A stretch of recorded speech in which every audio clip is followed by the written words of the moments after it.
ఈరోజు రాష్ట్రంలో liquor case ఒక సెన్సేషనల్ కేసు అయిపోయింది. దేశంలో అంతర్జాతీయ స్థాయి స్కామ్ అయిపోయింది. నేనేమంటానంటే మోడీ గారు వచ్చిన తర్వాత ఈ 11 ఏళ్ల పాలనలో ఆయనకి చాలా మంచి పేరు తెచ్చుకున్నారు. ఈవెన్ పహల్గామ్ మీద ఉగ్రవాదులు దాడులు చేయించి ఆ టెర్రరిస్టులు అంతు చూశాడు. ఇక్కడ నేనేమంటానంటే అదేవిధంగా ఎకనామిక్ టెర్రరిస్టుల సంగతి కూడా చూడాల్సిన అవసరం ఉంది. ఇక్కడ for example Delhi liquor case 150 కోట్లు. ఇప్పుడు కాళేశ్వరం మీద కూడా ఈడీ విచారణ మొదలుపెట్టింది. ఢిల్లీ లిక్కర్ కేసు మీద ఈడీ విచారణ మొదలుపెట్టింది.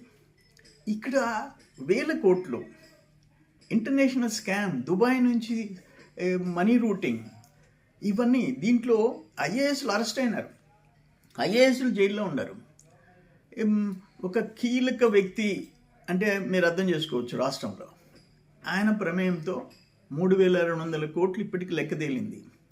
ఇటువంటి కేసులో ఈడీ విచారణ చేపట్టాలా? నేను చూసా మీడియాలో, ఒక వ్యక్తి ఆయన సోషల్ మీడియాలో నేను 50 కోట్లు పెట్టి కుక్క కొన్నాను అని చెప్పాడు.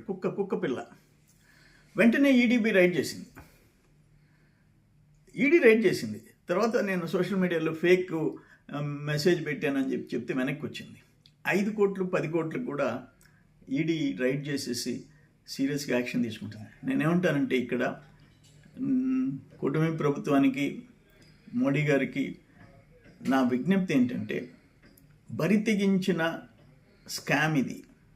మనుషుల ప్రాణాలు తీసిన స్కామ్. 3200 కోట్లు ఒకటే కాదు, 30,000 మంది ప్రాణాలు బలిగి ఉన్నది ఈ ఇల్లిసిట్ లిక్కర్. ప్లస్ లక్షల మందిని బెడ్ రిడన్, హాస్పిటలైజ్ అయిపోయినారు, పనికి రాకుండా పోయినారు. ఇంత పెద్ద ఘోరమైన దోపిడీ నేరం, దీన్ని సీరియస్గా తీసుకోవాల్సిన అవసరం ఉంది. అక్కడ టెర్రరిస్టులని ఎట్లా అంతం చేశారో, ఎకనామిక్ టెర్రరిస్టులు కూడా మోడీ గారు సీరియస్గా తీసుకొని అంతు చూడాల్సిన అవసరం ఎంతైనా ఉంది. ఏదేమైనా